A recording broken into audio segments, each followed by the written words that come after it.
내일이 설날이기 때문에 오늘 아마 굉장히 분주하고 바쁜 나날들을 보내셨을 것입니다. 집으로 손님들이 찾아오시는 과정에서는 음식 준비하느라고 바쁘셨을 것이고, 또 내일 되면 어딘가를 이동하셔야 되는 분들께서는 이동할 준비하느라고 바쁘셨겠죠. 이 저녁에 잠깐 우리가 짧은 시간이지만 우리의 그 마음과 삶의 분주함을 잠시 내려놓고 하나님께만 집중하는 시간 될 때에 하나님께서 우리에게 집중해 주시는 그런 저녁 될 수 있기를 주님의 이름으로 축복합니다. 1966년도에 신성일 씨하고 김지미 씨가 주연을 맡았던 하숙생이라는 영화가 개봉했다라고 합니다.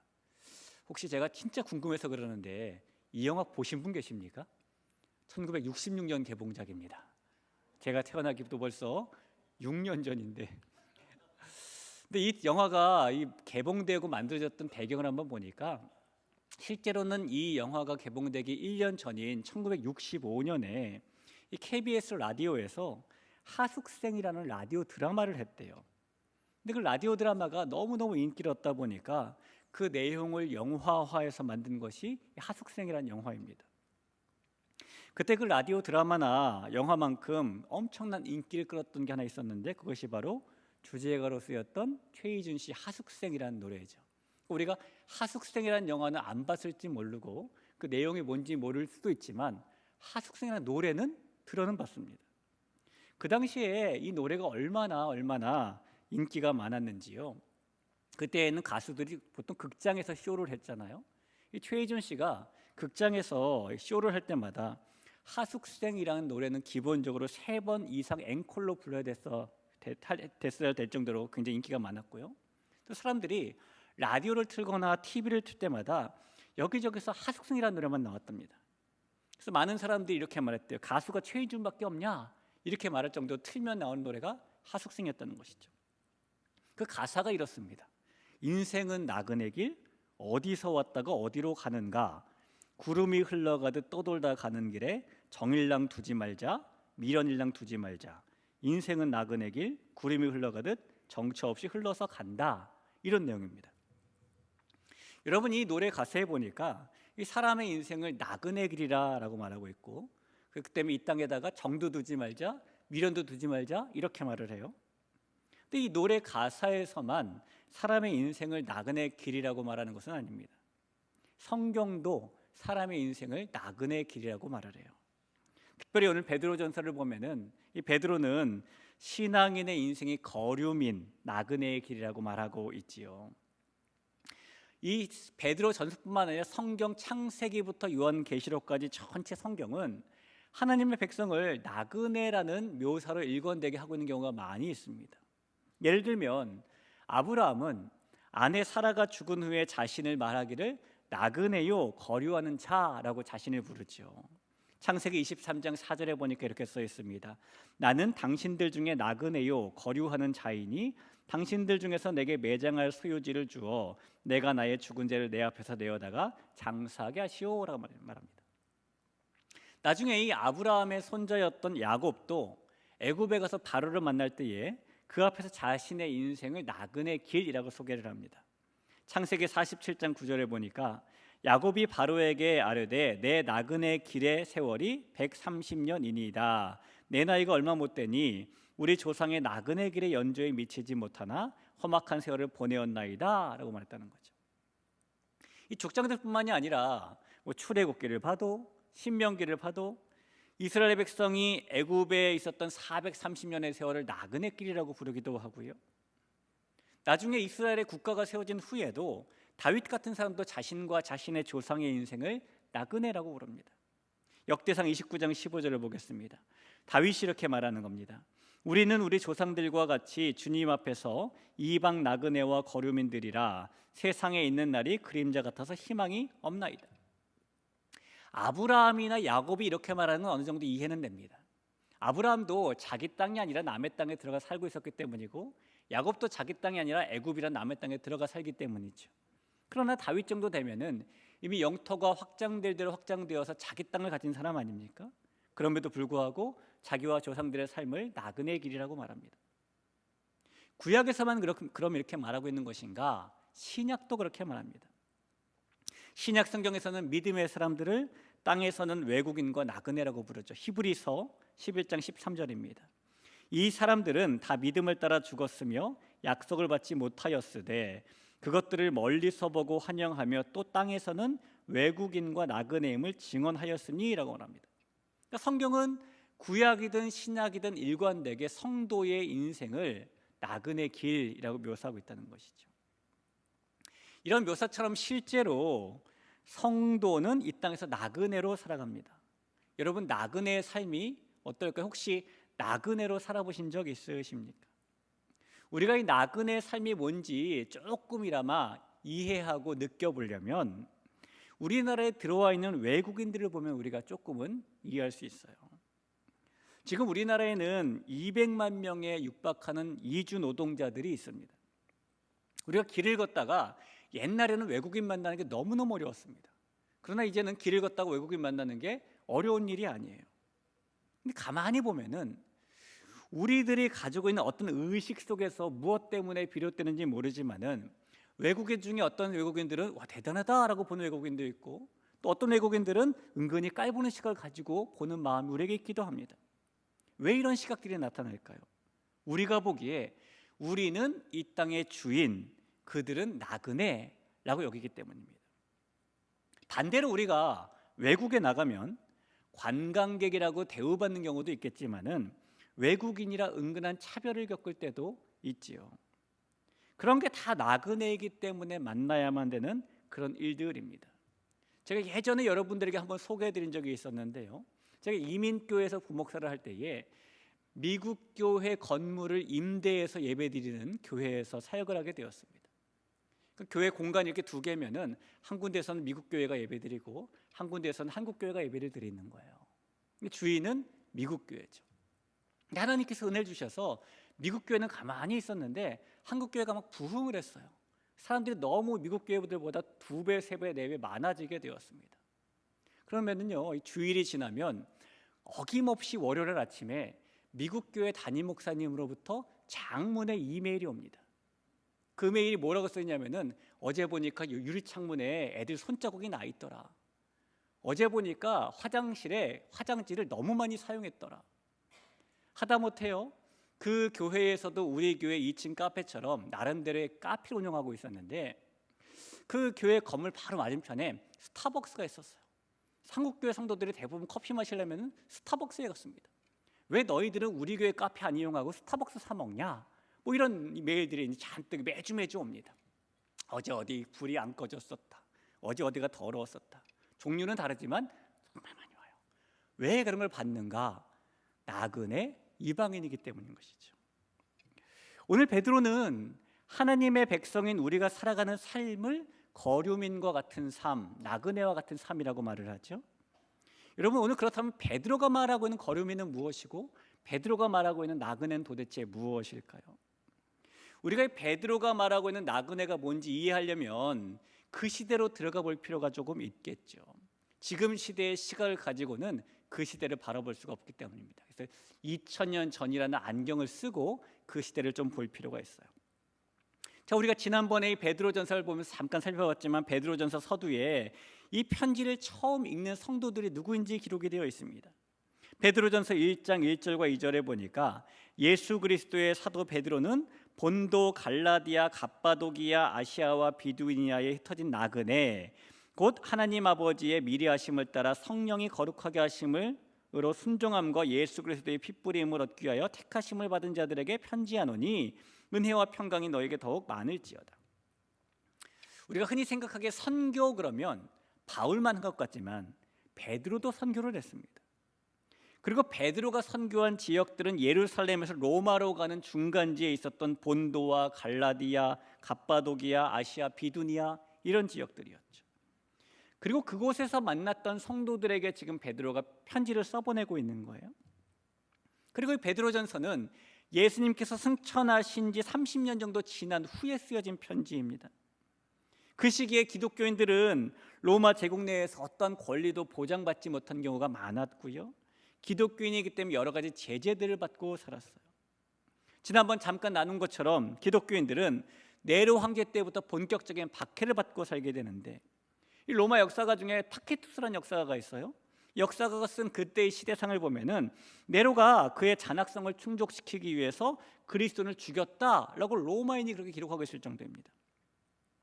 이 네로의 잔악성과 기독교인을 향한 핍박의 정도를 표현하면서는 그가 뭐라고 말했냐면, 그리스도인은 짐승의 가죽으로 쌓여 개들에게 의해 찢기우기도 하고 십자가에 못 박혔다, 혹은 화형이 되어 해진 후 밤을 밝히는 일에 이용되기도 하였다라고 기록되어 있죠. 그러니까 십자가에 못 박혀 죽은 다음에 거기다 불을 태워가지고 밤에 횃불처럼 사용했다는 겁니다. 이 베드로 전서라는 편지를 받고 있는 성도들은 그런 환경 가운데 살고 있는 성도들인 거예요. 자, 여러분, 그렇다면 환경이 그렇다면, 상황이 그렇다면 그런 사람은 도대체 어떤 마음으로 삶을 살게 해야 될까요? 이런 마음 아니겠습니까? 내가 언제 잡혀갈까? 내가 언제 저렇게 될까? 늘 노심초사하면서 심장이 조이는 듯한 상태, 이런 상태를 살아가지 않겠습니까? 어제 만났던 성도, 어제 만났던 형제 자매가 오늘 소식을 들으니 잡혀갔대. 굶주린 사제의 밥이 되었대. 그 형제와 그 자매는 산채로 화형을 당했대. 이런 소식이 전해질 때마다 내가 내일 저렇게 될지도 몰라 라는 두려움과 불안감에 빠져 살던 사람들이 베드로전서라는 편지를 받던 성도들이라는 것입니다. 내일이 보장되어 있지 않은 삶을 사는 사람들이죠. 그런 사람들은 정말 죽음이 문 앞까지 이렇게 탁 찾아온 사람들이기 때문에 오늘 하루를 내가 무사하게 살 수 있을까라는 생각을 하는 사람들일 것입니다.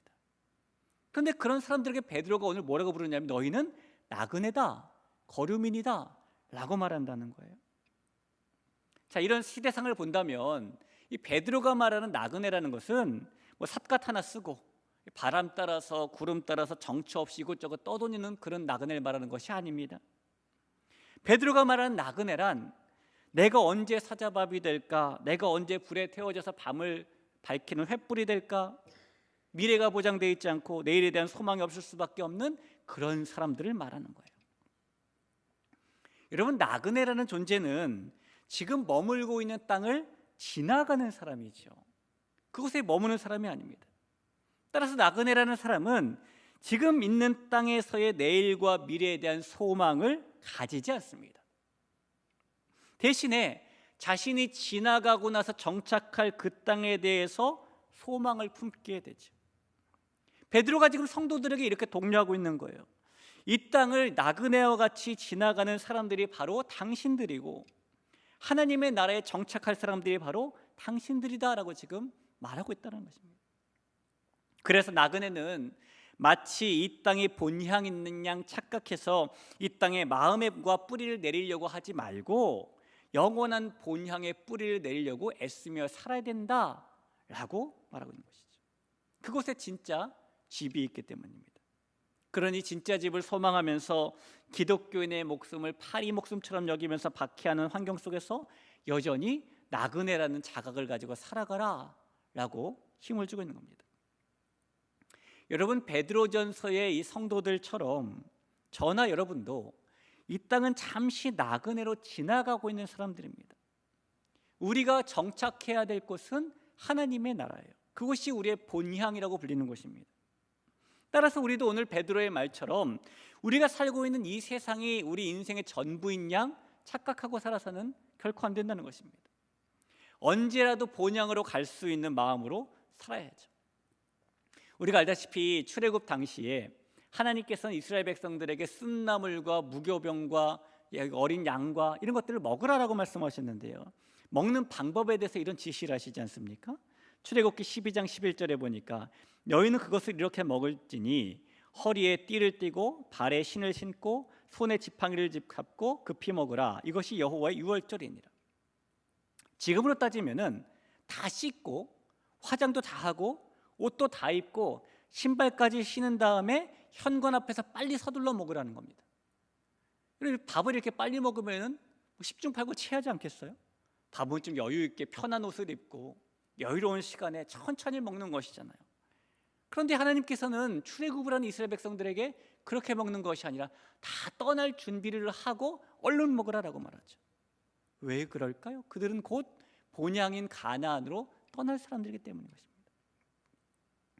베드로가 말하는 나그네의 삶이란 그래서 이 땅에 정착하지 아니하고 하나님의 나라에 정착하며 사는 사람들을 말해요. 우리는 이 세상을 살면서도 하나님의 나라에 정착해서 살 수가 있습니다.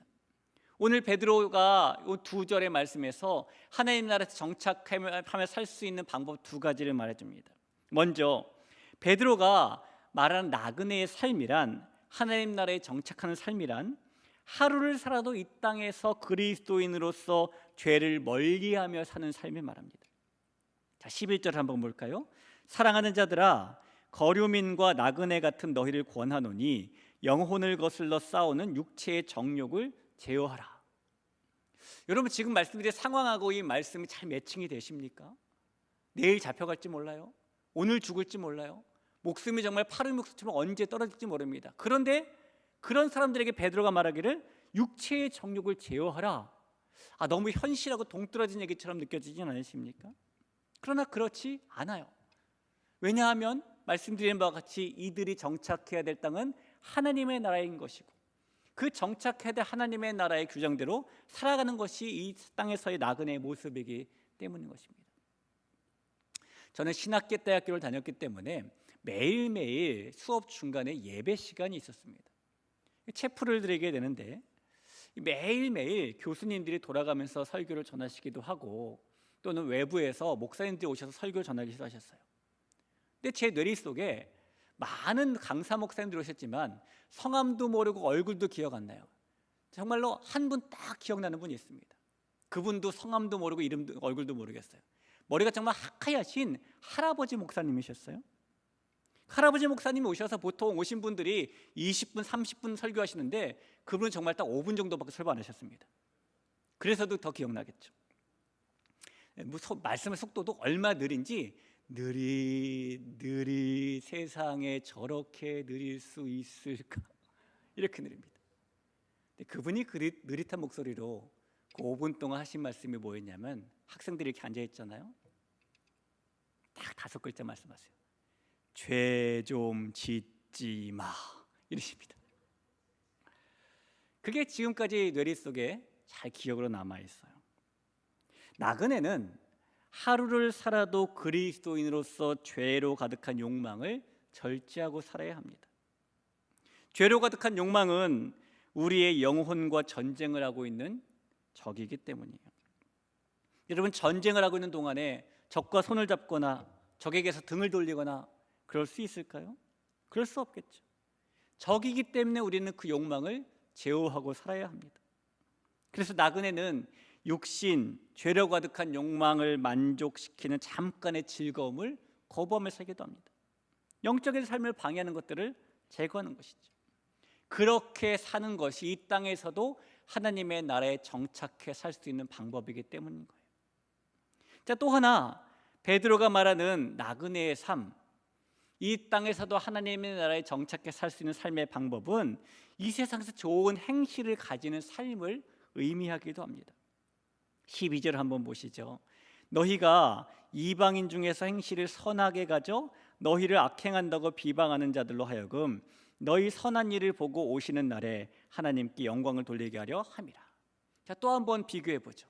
자, 다시 한번 꼭 기억해 보세요. 지금의 상황이 어떤 상황이었습니까?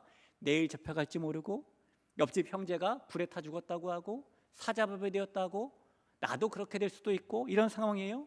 그런데 지금 베드로가 말하기를 너희는 행실을 선하게 가져라 라고 말합니다. 아니, 어느 정도 이렇게 강압적인 일이 있으면 좀 대들기도 하고, 맞서 싸우기도 하고, 도망치기라도 하고, 아니면 붙잡으려고 할 때 때리기라도 하고, 이래야 조금 더 상식적일 것 같잖아요.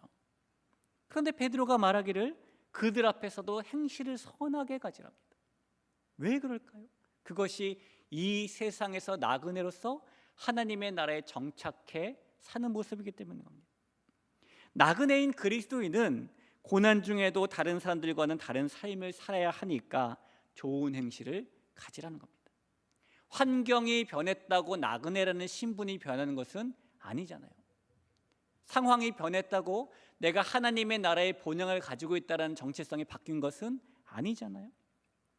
그러니 어떤 상황에서도 좋은 행실을 가지고 사는 것이 하나님께 영광을 돌리는 것이고, 그렇기 때문에 좋은 행실을 가져라 라고 베드로는 말합니다.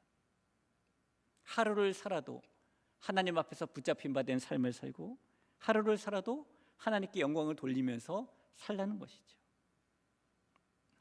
여러분, 지금 바람 앞에 있는 촛불처럼 이렇게 생명이 왔다 갔다 하는 상황 속에서 베드로는 목숨을 부지해라, 다음을 노려라, 하나님께서 살려주실 것이다, 이런 말을 하는 대신에 육체의 정욕을 제어하라, 좋은 행실을 보이라 라고 말합니다. 지금 베드로가 이곳에 있는 성도들의 모습을, 상황을 너무 몰라서 그러는 것일까요? 아니에요. 베드로 자신도 얼마 있지 않아서 로마에서 순교하지 않습니까? 베드로도 상황을 잘 알고 있습니다. 그런데 왜 베드로는 성도들의 마음을 편안하게 해주는 말을 해주기는커녕 이렇게 죄를 짓지 말아라, 착한 행실을 보여라, 하나님께 영광을 돌려라, 이렇게 말하는 것이죠? 그것이 하나님께서 그분의 백성들에게 요구하시는 삶의 모습이고 그것이 나그네의 삶의 모습이기 때문인 겁니다. 목에 칼이 들어온 상황 속에서도 죄 안 지으려고, 좋은 행실을 보이려고 몸부림치는 베드로전서의 성도들의 모습이 여러분 이해가 되십니까? 하루를 살아도 그리스도인으로 살아가는 것이, 그것이 나그네로서의 삶을 사는 것이기 때문입니다. 자, 2000년 정도가 지났지만은 오늘도 우리는 동일하게 그때의 성도들처럼 나그네로 살아갑니다. 그러나 베드로전서의 이 교인들은 예수님을 믿기 때문에 그들이 가졌던 권리를 빼앗기기도 하고 사회적 약자로 살아가기도 했지만 그 가운데 신앙을 따라서 이 땅에서 나그네로 살려고 했어요. 우리는 이제 그런 환경은 아니죠. 우리가 권리를 빼앗기거나 사회적 약자가 되거나 우리가 예수님을 믿는 것 때문에 그런 상황을 만나고 살지는 않습니다. 그러나 동일하게 그런 상황이나 이런 상황이나 우리나 그들이나 나그네라는 것은 변함이 없어요. 동일하게 본향인 하늘의 나라, 하나님의 나라를 사모하며 살아야 된다는 것도 변함이 없습니다. 그렇다면 그때의 성도들이 그랬던 것처럼 우리도 하루를 살아도 나그네로서, 하루를 살아도 그리스도인으로서, 하루를 살아도 정욕을 제어하고 좋은 행실을 가지며 사는 모습을 가지며 살아야 된다는 것입니다. 이것이 하나님께서 하나님의 백성인 성도인 우리 모두에게 바라시는 바이기 때문이에요. 이제 내일 명절 설 당일 되면 여기 계신 많은 어르신들은 자녀분들의 찾아오심을 만나시게도 될 것이고 자녀분들은 또 부모님을 찾아가기도 하겠죠. 일종의 그게 이제 뭐 효가 되기도 되지 않겠습니까? 여러분, 가장 좋은 효도가 무엇인지 아십니까? 어머니 아버지는 김치찌개를 너무너무 좋아하시는데 이 자녀는 된장찌개를 사다 드려요. 그리고 부모님에게 정말 진정한 효도일까요? 사다 드린 것까지는 효도죠. 이왕이면은 부모님이 좋아하시는 김치찌개 사다 드려야 되는 거 아니겠어요? 맞죠? 물론 내일 김치찌개 사가실 분들은 안 계실 거예요. 세뱃돈들을 들고 움직이죠. 하나님께서 우리에게 바라시는 것이 있다면 우리가 드리기 원하는 것을 드리는 것이 아니라 하나님께서 받기 원하시는 것을 드리는 것, 이것이 하나님께 드리는 영적인 효도이고 나그네의 삶이고 성도의 모습이며 하늘나라의 본향을 사모하는 자의 모습이라는 것입니다. 하나님께서 원하시는 것이 있다면 그것을 들어드리며 나그네로 살아갈 수 있는, 그렇게 영적인 효자 효녀가 되는 우리 모두가 될 수 있기를 주님의 이름으로 간절히 부탁합니다.